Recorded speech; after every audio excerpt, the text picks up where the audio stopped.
extenso, um capítulo onde a Brené ela traz alguns dados das suas pesquisas e ela aponta, né, muitas questões assim bastante científicas. Esse capítulo até agora foi o mais extenso, acredito que é o maior mesmo, mas a gente vai fechar hoje. E provavelmente nós temos mais 2 quintas-feiras para a gente concluir o livro. Semana que vem a gente faz o capítulo 5, que é bem curtinho, juntamente com o capítulo 6. E na quinta posterior a gente encerra. Então, nesse capítulo 4, vocês estão me ouvindo, tá bom o som? Nesse capítulo 4 ela começa, eu vou pontuar para vocês o capítulo e também a frase de início que ela traz, ok? Arsenal contra a vulnerabilidade. Quer tenhamos 14 ou 44 anos, nossa armadura e nossas máscaras são individualizadas e exclusivas, assim como a vulnerabilidade, o desconforto e as dores que tentamos minimizar. Por isso, fiquei surpresa ao descobrir que todos nós temos um pequeno arsenal de mecanismos de proteção em comum. Então, é muito interessante aqui o que ela traz nesse início, nessa introdução do capítulo 4, porque até mesmo adolescentes sofrem. E lá no final do livro ela traz um pouquinho também, até mesmo da experiência da sua própria filha, né? Isso que eu achei muito bacana desse livro, porque a autora ela se coloca, ela traz exemplos muito pessoais dela, e isso que é legal, porque muitas vezes a gente tem algumas barreiras ao falar de nós, né? E como é bom quando você lê um livro onde traz, né, o autor traz a sua história também, um pouco da sua vivência. Ele não fala daquilo que os outros vivem, mas ele fala daquilo que também ela viveu, né? Ela vive no seu cotidiano, nas suas relações, no seu próprio âmbito familiar. Ela traz bastante questões aqui. Então, aqui também um ponto bem interessante que só para pontuar a vocês no primeiro parágrafo, na página 86, ela diz assim: no meu trabalho, máscaras e armaduras são as metáforas perfeitas para as ferramentas que usamos no intuito de nos protegermos do incômodo da vulnerabilidade. Com as máscaras nos sentimos mais seguros, mesmo quando elas nos sufocam. Com as armaduras nos sentimos mais fortes, mesmo quando ficamos cansados de carregar tanto peso nas costas. Aqui já na página 87, ela traz um pouquinho das entrevistas, né? Ela diz assim: entrevistei centenas de participantes que compartilhavam do mesmo medo. Não posso tirar a máscara agora. Ninguém sabe como sou realmente, nem meu cônjuge, nem meus filhos, nem meus amigos. Eles nunca estiveram com meu eu verdadeiro.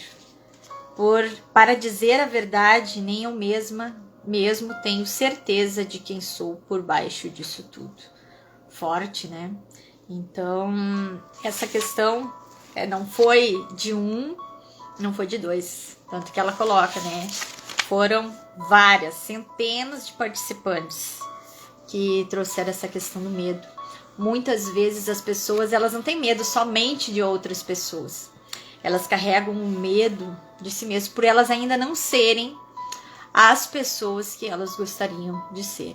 Então, por isso que é muito importante, é fundamental o autoconhecimento, porque quando você se conhece, você se conecta com você mesmo, você se ama, você se valoriza, você não está buscando, de alguma maneira, criar um personagem para outras pessoas. Você está sendo você. E a primeira pessoa que precisa se amar, se gostar, se curtir, se valorizar é o outro? Não, somos nós mesmos. Eu preciso me amar, eu preciso me curtir, eu preciso gostar de estar a sós comigo mesmo. Então, por isso que é muito importante, eu sempre gosto de pontuar, de valorizar aqueles momentos de solitude, porque existe uma certa diferença entre a solitude e a solidão. Muitas vezes você pode estar no meio de uma multidão, e quem nunca se sentiu assim? Está num grupo imenso, mas se sente solitário, sozinho. E às vezes você está lá no seu cantinho, no seu lugar reservado.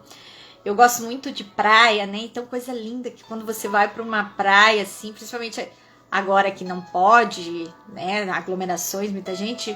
Já pensou em ir para uma praia, assim, praticamente deserta? Só você, o mar, a areia, aquelas imagens. Eu gosto muito de trabalhar com imagens. E eu gosto muito daquelas imagens onde está sempre uma pessoa, né, no meio de um mar, assim, um lugar parado. Então, nesses lugares, nesses momentos, ou até mesmo na sua casa, é quando você está sós consigo que você começa a buscar também esse autoconhecimento, essa questão da própria valorização. Então, isso é muito importante.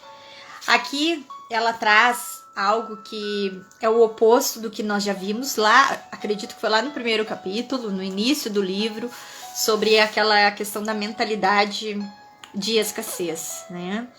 E aqui ela traz totalmente o oposto, que é o ser o bastante. Então, ela pontuou aqui, ó, onde ela traz assim, ó: com esse senso de ser o bastante, vem a aceitação do próprio valor, dos limites e também do envolvimento com a vida.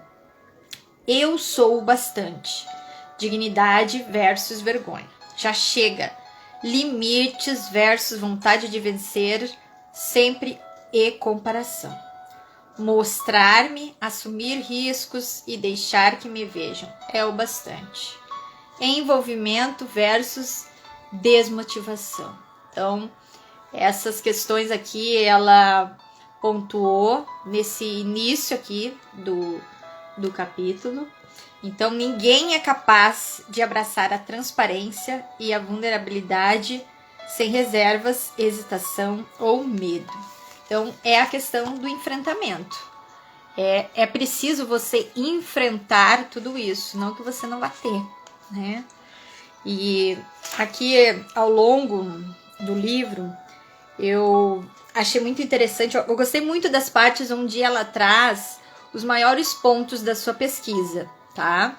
Ela traz na página 90, onde ela perguntou, né, pros seus pesquisandos sobre as experiências que eles faziam onde eles se sentiam vulneráveis.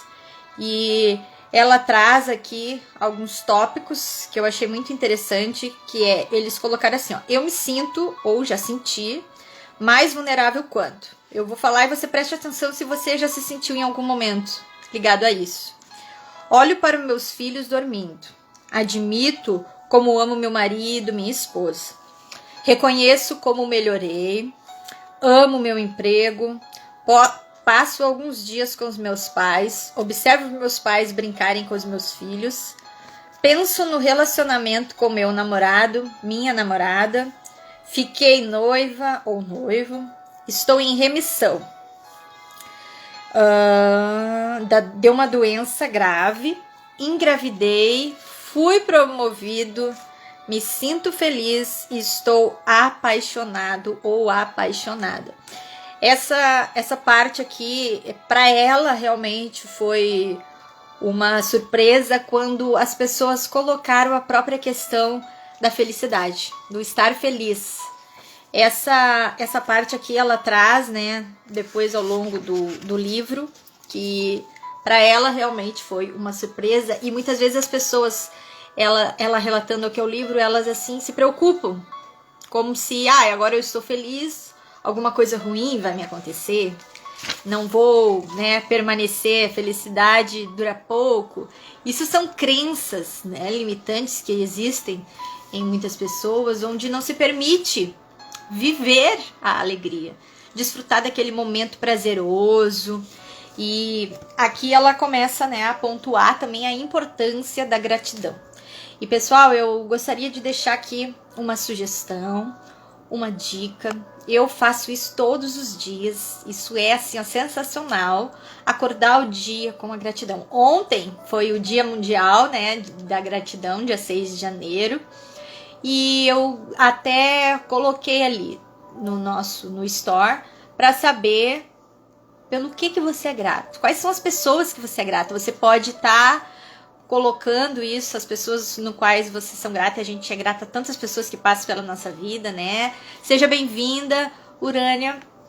E a gratidão, ela é fundamental para o nosso crescimento. Gratidão gera gratidão. Então aqui nesse livro, ela traz também, e a gente precisa sempre saber que tanto a alegria quanto a gratidão, elas caminham juntas, elas andam juntas. Você é grato e você é alegre, você é feliz por ser grato, né? Recém começou, Urânia, estamos bem no início do capítulo 4, tá bom? Pode permanecer que não tá atrasada não. E aqui, como eu havia falado ali no início, que o oposto então da escassez é o bastante. Então o praticar a gratidão, nós reconhecemos que há o bastante e que nós somos o bastante.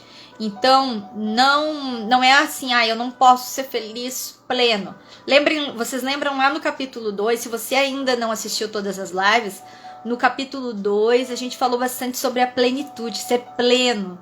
Então é bom você voltar lá também, acompanhar a live 1, 2, 3, essa é a nossa 4ª live. E foi falado sobre a questão de sermos plenos. Até tem um grupo também no Instagram, no Telegram. Se você não tá lá, entra lá no nosso grupo também, o link tá na bio. E aí lá eu também posto algumas imagens de tópicos importantes e fundamentais aqui do grupo. E lá tem todo o quadro onde a Brené traz a questão de pessoas plenas. Do que nós precisamos para ser pessoas plenas. Esse daqui, ó, A Coragem de Ser Imperfeito, é o livro. A autora, ela é uma assistente social, PhD, tem palestras já, tanto no Netflix como no YouTube. É bem importante também que vocês assistam. E por que eu trouxe esse livro para os nossos encontros? Eu gosto muito de trabalhar com livros. Prazer, Vanessa, seja bem-vinda. E nos livros a gente pode trabalhar muitas coisas, trazer assim até mesmo a própria dimensão noética que dentro da logoterapia a gente trabalha. As pessoas, elas trazem suas próprias experiências ao ler um livro. E esse livro eu achei assim um livro onde trabalha tanto a parte emocional, a parte espiritual, a parte, né, física. Ela traz muito isso no livro. Então eu achei bacana a gente começar e também as nossas rodas iniciarem esse ano com esse livro, porque ele vai dar pra gente trabalhar muitas questões. E eu sempre gostei de trabalhar com livros nos grupos terapêuticos pelo fato desse desenvolvimento, né, tanto emocional como também da questão noética, tá bom? Então, meninas, vocês estão convidadas, ok? E aqui nessa parte, ela traz aqui 3 tópicos muito importantes, né? Onde ela pontua assim, ó: a alegria nos visita em momentos comuns. Não corra o risco de deixar a alegria passar despercebida, mantendo-se ocupado demais perseguindo o extraordinário. Então aqui como eu tenho até uma amiga minha que ela trabalha muito assim com essa questão de a gente viver de maneira extraordinária, começando, né, de uma maneira assim comum. É importante que a gente se dê conta que para que a gente alcance o extraordinário, eu preciso primeiramente viver o que é comum, o natural, o normal, e assim a gente vai ter uma vida extraordinária, uma vida plena, né? Vivendo aquilo que é comum, construindo o extraordinário. Porque senão a gente coloca muitas vezes aquelas metas inalcançáveis, depois se frustra, se decepciona, né? E isso não é bacana pra gente. Então é muito importante que a gente também trabalhe muitas vezes com essas metas a curto prazo, sabendo que não, até aqui eu sei que eu posso, depois isso aumenta, depois você faz um nível ainda maior. Estamos no início do ano, isso é ótimo fazer, né? Viver, como a Vanessa está colocando, viver o aqui e agora. Hoje eu vou desfrutar e hoje vai ser o melhor dia da minha vida. Amanhã você acorda e aquele dia vai ser melhor ainda. Você já tem aquela lembrança do dia de hoje, né? Que foi um dia agradável, que foi um dia bom, que foi um dia pra você foi extraordinário, que foi o último dia que você viveu, né? Antes de chegar o próximo dia. Então, no próximo você já vai vivendo e você vai construindo memórias na sua vida que vão trazendo crescimento e vão fazendo com que você viva o extraordinário.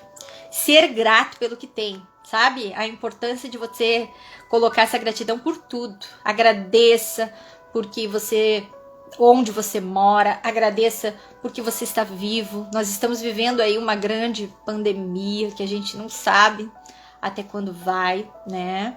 E se estamos aqui, se estamos assistindo essa live, nós estamos vivas. Isso é fundamental. A gratidão pelo dom da vida, né? De todos os dias acordarmos, abrirmos os nossos olhos, estou vivo.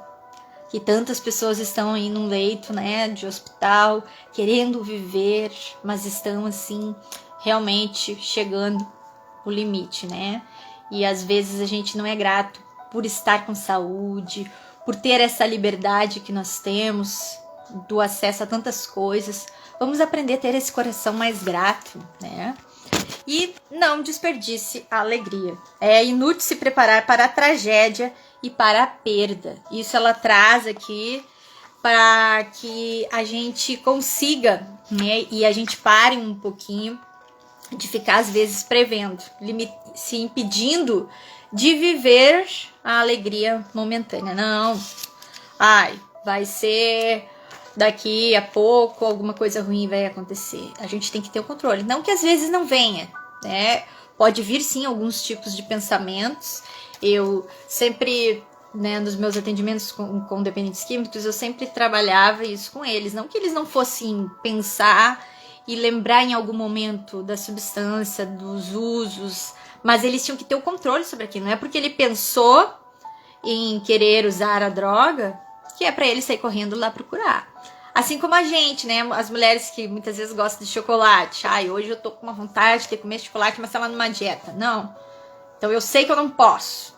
Não é porque eu tô com vontade que eu vou comer, né? O chocolate. Eu tenho que controlar aquela vontade, aquele desejo naquele primeiro momento. E aqui, pessoal, lembra que eu falei para vocês que ela traz muitos exemplos práticos? Ela trouxe aqui algo relacionado à sua filha, que é fantástico. E isso é muito importante para que a gente faça. Eles estavam num passeio, né? E a filha dela ficou parada num determinado momento. Ela buscou a filha na escola.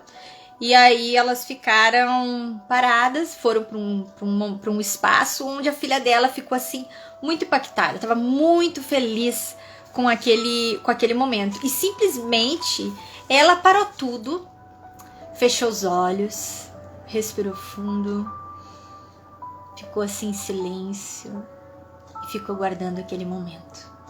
E ela se preocupou naquele instante. E sabe o que daí ela perguntou para a filha o porquê daquilo?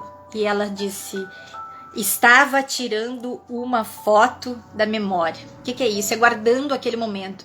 Às vezes a gente vai para um lugar bonito, a gente passa uma tarde agradável com algumas pessoas, mas a gente está muito preocupado em, vou tirar uma foto para me postar depois, tirei essa foto desse momento porque vou lembrar.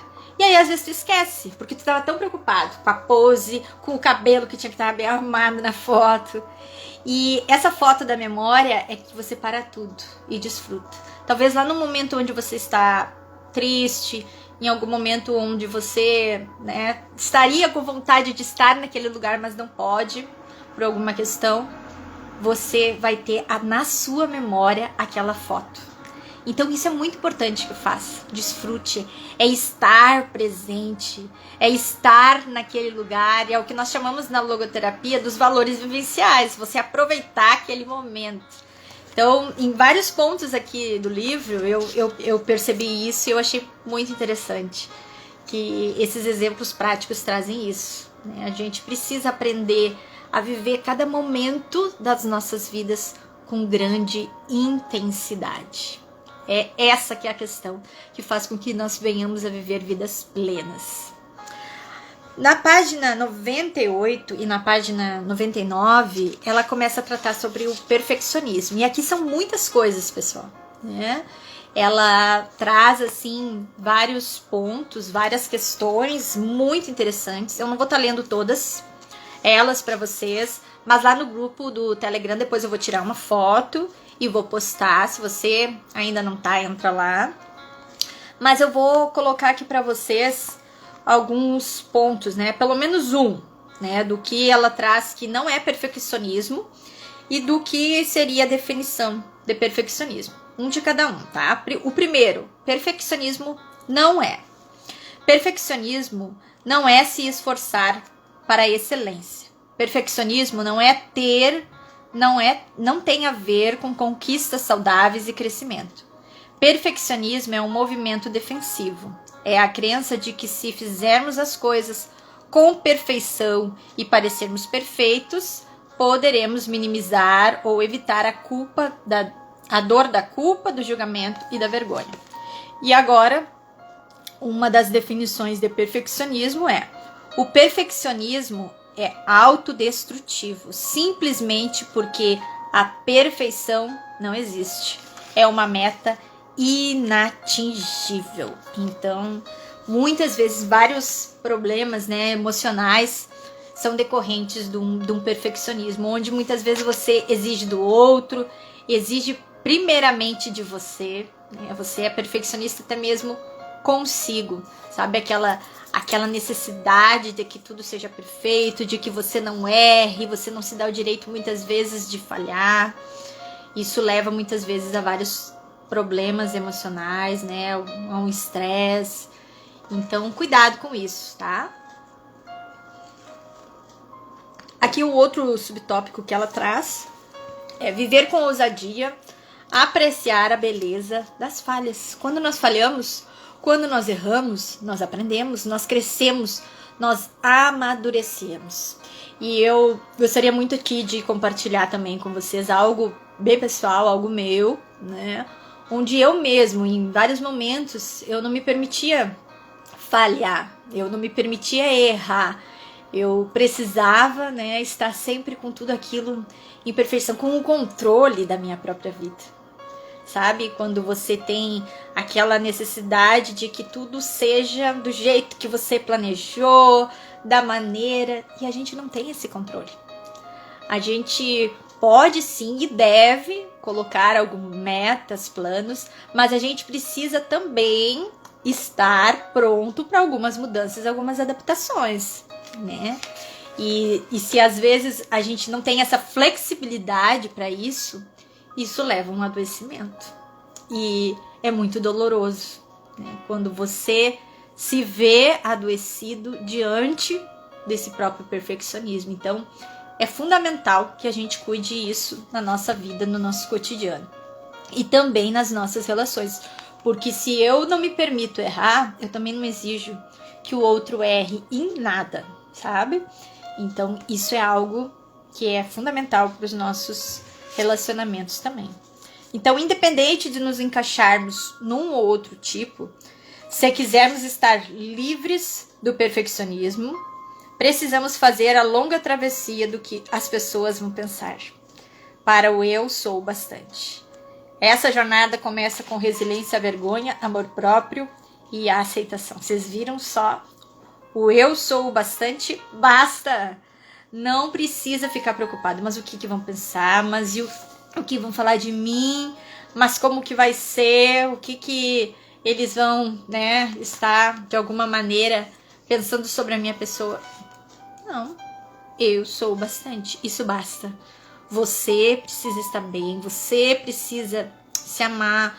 Você precisa ter essa consciência plena de quem você é. Por isso, voltamos. É fundamental o autoconhecimento. E isso não é uma coisa que acontece assim, do dia para noite, de uma hora para outra. Isso é uma construção. Nós somos muito daquilo que a gente traz do nosso passado, da nossa infância, da nossa adolescência, mas também é o que nós estamos vivendo o quê? Hoje, para que a gente possa construir o nosso futuro. Então, nós precisamos ter essa flexibilidade com nós mesmos. Aqui algo que eu achei muito interessante que ela traz a respeito de uma professora e pesquisadora, Christian Neff, é uma doutora, né, do Texas. Ela traz algo aqui que também eu achei bem interessante, que é bom a gente pontuar também, que é sobre o amor próprio. Ele tem 3 elementos. O primeiro é a generosidade consigo mesmo. O segundo é a humildade e o terceiro é a consciência. Ela até traz isso num livro, caso você queira, né, estar lendo, eu ainda não li. É Amor Próprio, pare de se maltratar e liberte-se da insegurança. Ela traz assim a definição desses 3 conceitos ligados ao amor próprio. Muito bom também. Eu vou estar lendo para vocês a questão da consciência, né? A consciência equilibrada é abordar as emoções negativas com equilíbrio, para que os sentimentos não sejam sufocados nem exagerados. Digamos que é como se você tivesse um domínio próprio, né? Uma questão de um autocontrole em relação às suas próprias emoções. A definição da consciência equilibrada de Christian nos lembra de sermos conscientes. Significa também não se identificar demais com nossos sentimentos e nem exagerá-los. Então, nós precisamos ter um certo equilíbrio. Nossa vida não vai ser sempre um mar de rosa, né? Não vai ser sempre perfeita. Por isso que nós temos que o quê? Ser corajosos, né? Ter a coragem de ser imperfeito. Então, nós precisamos também saber que vai ter algum dia que talvez você não vai acordar muito bacana. Sabe aquele dia que talvez você queira ficar sós novamente consigo mesmo. Não tá muito afim de conversar. Claro que você tem que ter o controle, porque o que não é legal, o que não é bom é você querer se isolar totalmente, querer sempre ficar sozinho. Isso não é bom. Mas ter esse cuidado consigo, com seus sentimentos, isso é fundamental. Então aqui mais um ponto, né, na página 101 que eu quero ler para vocês é: costumo lembrar a mim mesma a célebre frase de Voltaire: não deixe o perfeito ser inimigo do bom. Ai, essa parte aqui, gente, eu achei fantástica, uma das melhores partes desse capítulo. A caminhada de 20 minutos que eu faço é melhor do que a corrida de 4 quilômetros que eu não faço. O livro imperfeito que é publicado é melhor do que o livro perfeito que nunca sai do computador. O jantarzinho com comida chinesa entregue em casa é melhor do que aquele jantar elegante que eu nunca consigo realizar. Então, às vezes a gente coloca metas que nesse momento não são possíveis. Não quer dizer que você não possa correr 4 quilômetros. Você pode. Mas o que você não pode é já querer começar correndo 4 quilômetros. É preciso começar por poucos, por etapas. Então vai lá, caminha 20 minutos, faça algum exercício. Esse ano eu coloquei como meta para minha vida a atividade física, porque eu estava realmente muito sedentária, paradona. E vocês sabem qual foi a primeira coisa que eu fiz no dia 1º de janeiro? Uma caminhada. Sexta-feira foi o dia que eu comecei. Eu entrei o ano com algo novo. Nunca, nesses meus quase 34 anos, eu consegui fazer uma caminhada assim no dia 1º. Qualquer tipo de exercício. Então foi algo diferente, algo que eu comecei novo, num ano novo, numa década nova. Então, olha aí, ó, a Vanessa também, fantástico, é isso, a gente precisa começar a construir. E não precisa a gente dizer assim, eu vou deixar para segunda. Se eu fosse pensar assim, eu não teria começado. Dia 1º, sexta-feira, depois do domingo eu fui também. Então, uns dias que eu mais gosto, assim, de colocar em prática uma atividade física. Já tentei correr, não consigo ainda, mas estou começando. Caminhada, bicicleta, um pouquinho de cada coisa, um pouquinho, né? Para chegar lá no alvo maior, alcançar uma meta maior. Aqui, ela traz, né, a questão de alguns escudos. O primeiro que ela traz aqui é o escudo do entorpecimento, do desânimo, do desgaste, né? Então, as pessoas gostam, até coloquei aqui, eu sempre gosto de escrever algumas questões que vêm, alguns insights que vêm quando eu estou lendo, e eu coloquei aqui, as pessoas gostam de dizer que não tem tempo, né? Eu não tenho tempo, mas é fundamental que a gente se dê conta que todos nós temos 24 horas no dia. E o que a gente faz? Se não tá sem tempo, a gente precisa saber administrar melhor o nosso tempo. Então, comece acordando mais cedo. Eu tô com uma disciplina esse ano também de mudar todos os meus hábitos, inclusive de dormir mais cedo, né? Tô colocando isso na minha agenda, é uma meta para acordar também mais cedo, para poder construir, produzir mais. Isso é fundamental para as nossas vidas. Isso traz ânimo, traz vigor e sai essa questão do próprio desânimo. E olha aqui o que ela traz, ó. As estatísticas comprovam que há pouquíssimas pessoas que não são afetadas por um vício. Por causa desse fato de sempre dizer, estou atarefada, eu não tenho tempo. Às vezes você quer marcar lá com um amigo, né? Eu não tenho tempo, hoje não tô conseguindo. Olha ali o que a Vanessa colocou. Às vezes não é o tempo não é a prioridade. Exatamente. Então, o que a gente precisa fazer é recolocar, né? Rever a questão das nossas prioridades. Rever aquilo que eu preciso mudar, talvez, na minha agenda, porque o tempo é precioso. 1 segundo não volta mais. 1 segundo, o início da nossa live já não é o mesmo do que agora. Não tem como voltar, né? Até mesmo se a gente fosse começar novamente, seria algo diferente. Outras pessoas estariam aqui que não estavam no início. Então, é fundamental a gente saber aproveitar cada instante da nossa vida. Aqui eu vou colocar para vocês um pouquinho mais do que ela traz desse ponto, né? Quando me concentrei nas respostas a pesquisas relativas a este escudo, a primeira pergunta foi: o que estamos entorpecendo e por quê? Os americanos estão mais endividados, obesos, dependentes de remédios e viciados do que nunca. Vocês viram só? É algo que ela traz dos Estados Unidos, mas a gente sabe que isso é em todo lugar, né? E muitas vezes isso é pelo fato, né, de viver uma vida sem sentido. Então, o quanto é importante essa busca.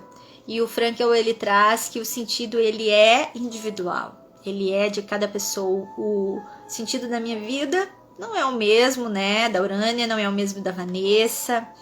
Cada um de nós precisa construir isso, porque quando a gente sabe o sentido, digamos, o propósito, eu gosto de trabalhar com essa palavra propósito, né?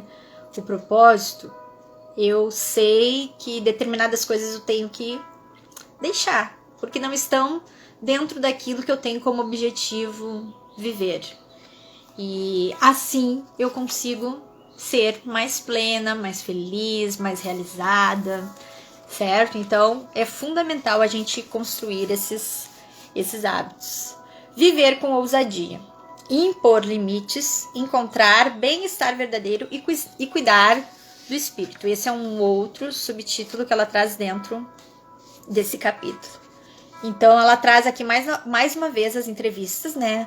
Onde os participantes da pesquisa sobre entorpecimento, o que as pessoas falaram, né? Todas as pessoas plenas. Aprender, ela traz 3 questões. Aprender como realmente vivemos os sentimentos, vivenciamos os sentimentos. ficar atento sobre os comportamentos entorpecentes, aquilo que não me faz bem, e saber lidar com o desconforto das emoções difíceis, né? Todos nós temos em alguns momentos, mas como que a gente lida? A gente se entrega fácil, a gente consegue superar.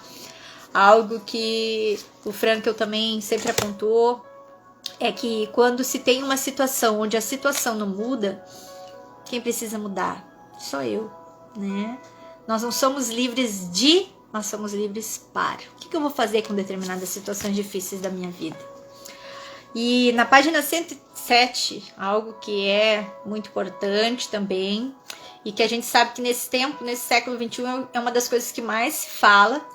Existem até mesmo própria questão, né, de estatísticas, onde digamos que a ansiedade é algo que está querendo até mesmo virar normal. E nós, todos nós, né, temos algum nível, em algum momento de ansiedade. Isso é certo. Mas nós não podemos deixar isso tomar o controle das nossas vidas. Então ela até diz assim, que todos nós lutamos contra a ansiedade.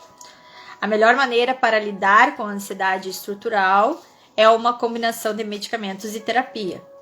E aqui ela trouxe 2 tipos de participantes, né, da pesquisa foram divididos. O grupo A definiu o desafio da ansiedade como encontrar meios para administrá-la e acalmá-la. Então, é ter o controle sobre a ansiedade.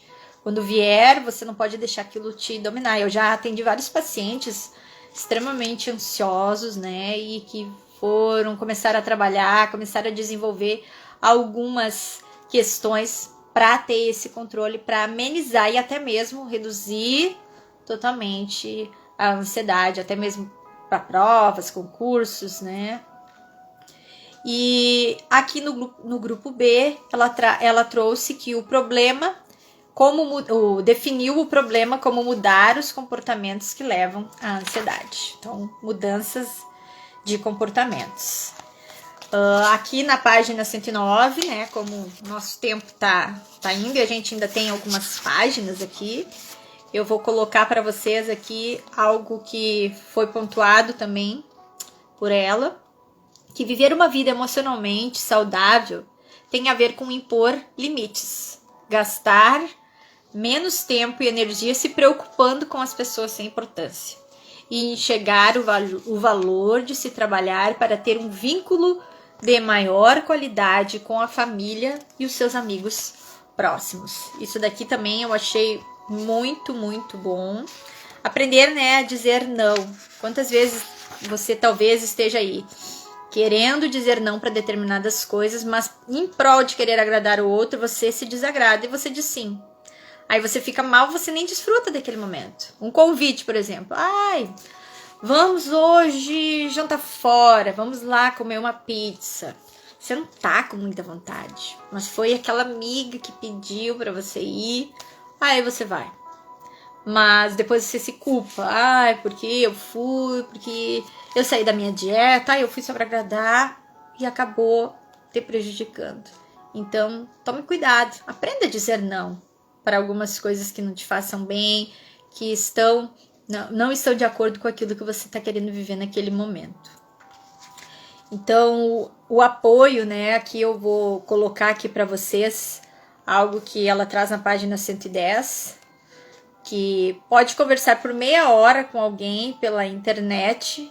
E essa parte aqui também eu achei bem interessante, que é a questão da sua própria motivação, né? Que ela traz, assim, alguns exemplos, que não são as suas ações, mas o motivo por trás delas que faz toda a diferença. Então, ela traz aqui, ó, pode conversar por meia hora com alguém pela internet e sair energizado para as suas tarefas, ou pode bater papo online com alguém só para não ter que conversar cara a cara com seu cônjuge sobre quão dolorosa foram as palavras na noite anterior.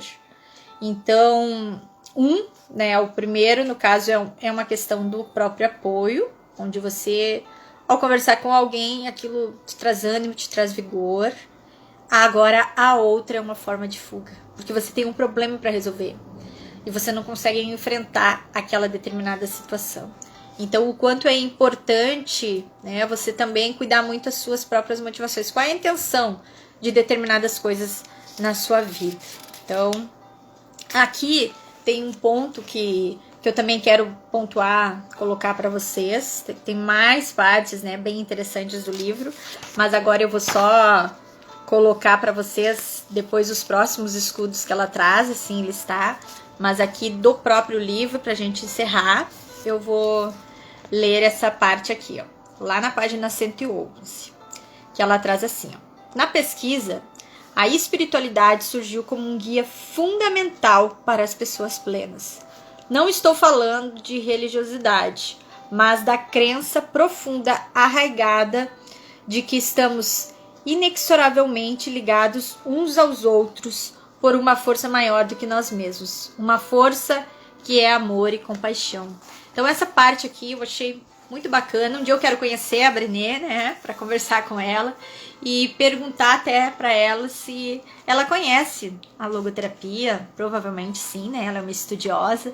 Mas aqui o que ela traz é muito da logoterapia, porque a nossa dimensão noética é o que nos conecta, né, com o transcendente. Eu até coloquei aqui a parte da autotranscendência, isso que ela traz em relação à espiritualidade, de que é quando eu saio de mim e me conecto, né, com algo que faz com que eu busque sentido. Então, as nossas próprias conexões com outra pessoa, ela se dá muito também pela dimensão noética, pelo fato de que estamos conectados por algo, né, por uma razão, e como pessoas a gente consegue desfrutar muito dessa, como ela colocou aqui, né, a compaixão, o amor. Por isso que a gente viu que as pessoas plenas, elas são generosas, elas têm essa consciência, e a própria logoterapia, ela traz muito da consciência, né? Se somos seres livres, responsáveis, é porque nós temos essa dimensão noética, a questão da própria consciência. Então, essa parte aqui, para fechar assim os tópicos que eu mais li do livro, assim, foi essa que eu achei fantástica. E aqui ela traz, né, alguns dos escudos que são menos usados. Um deles é o escudo viking ou vítima, né, do fato de você se achar como uma vítima de determinadas questões, né? E aí aqui só para pontuar esse fato é que a armadura viking ou vítima, ela não somente perpetua comportamentos de dominação, olha aí, controle e poder naqueles que se enxergam como vikings, mas pode estimular um sentimento progressivo de vitimização naqueles que acreditam que estão sendo alvos de ataque ou tratados de forma injustas. Com essas lentes só há dois posicionamentos possíveis: exercer poder sobre os outros, sobre algo, ou realmente se sentir impotente. Forte, né? Então, cuidado com isso. Aqui ela traz também o escudo da super exposição, né? Onde aquele fato de querer ser o holofote, isso muitas vezes foi pontuado aqui e visto por ela como uma fuga, né? Na verdade, é quando essa pessoa está buscando isso, em geral é o fato de se aproximar de alguém e nos abrirmos, revelando nossos medos, esperanças, dificuldades e alegrias. Nós criamos pequenas possibilidades de vínculo. Nossa vulnerabilidade compartilhada joga luz sobre lugares normalmente escuros. Minha metáfora para isso são as luzes pisca-pisca. A espiritualidade nos ajuda a perceber o belo. Exatamente, né, Vanessa? Isso é fundamental. Pessoas plenas, elas vivem essa espiritualidade de uma forma natural. Por isso que quando se fala da espiritualidade, ela é totalmente diferente da religiosidade.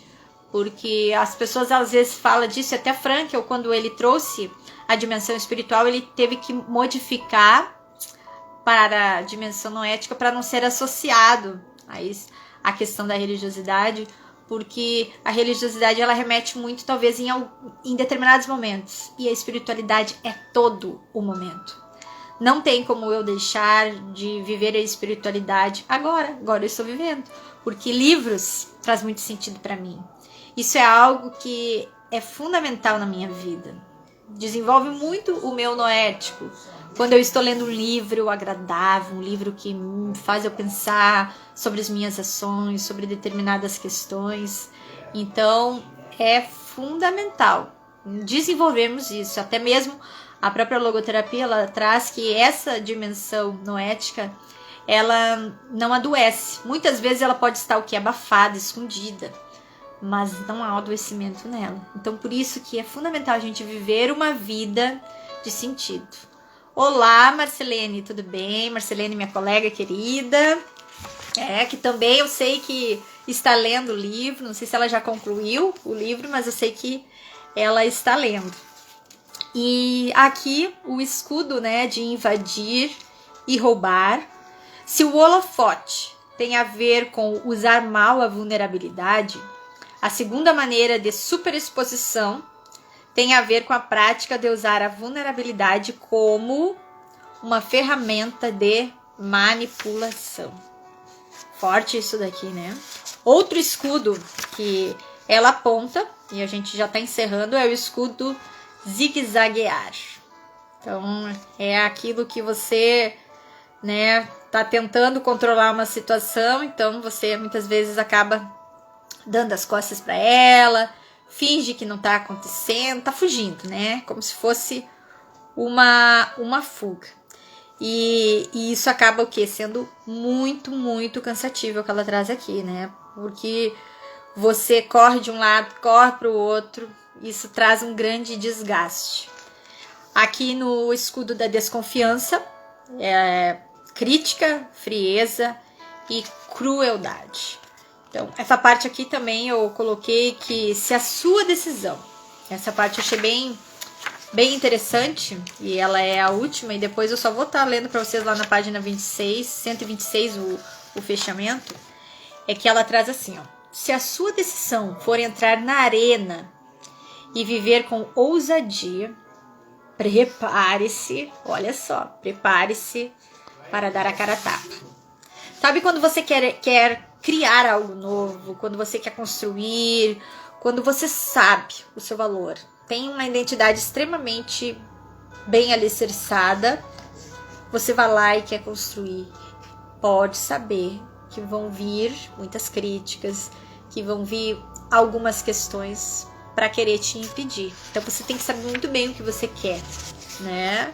Para que a gente até fala dentro da própria logoterapia a questão dos valores, né? Existem os valores vivenciais, os valores criativos e os valores atitudinais. Essa parte aqui é muito sobre os valores criativos, sabe? Quando você quer deixar algo, deixar uma marca, deixar como se fosse um legado na sua família, né? Na sua comunidade, você sabe que tem algo a depositar ali.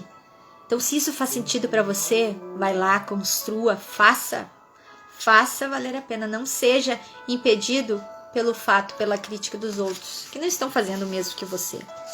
Então, aqui é uma das últimas partes, né, que ela traz. Então, viver com ousadia, andar na corda bamba, praticar a resiliência, a vergonha e avaliar a realidade. E na parte final aqui, na página 126, é a última página do capítulo 4. Eu quero ler para vocês algo que eu achei perfeito. Até coloquei, perfeito, ótimo. A primeira é simples. Só aceito e levo em consideração comentários de pessoas que também estejam na arena. Se você não está ajudando, não está contribuindo, nem está lutando contra seus próprios gremlins, não estou nem um pouco interessada em ouvi-lo. A segunda estratégia é simples. Carrego uma pequena folha de papel em minha carteira com o nome das pessoas cujas opiniões sobre mim importam. Para estar nessa lista, é preciso que você me ame por minhas forças e minhas dificuldades e seja o que chamo de amigo estria. Eu achei fantástico o que ela colocou. E esse amigo estria, o que seria, né? Não tem como você tirar. A estria tá ali. Então, o amigo estria, ele precisa estar porque ele te ajuda. Ele vive com você muitas vezes os teus sonhos, os teus projetos. Ele acredita que você consegue. Agora, muitas vezes vão vir outras pessoas para criticar. Vão vir outras pessoas que vão querer que você saia da arena. Porque ele não está na arena. E ele não se permite até mesmo que outras pessoas estejam. Então, delete, nem escute, nem ouça.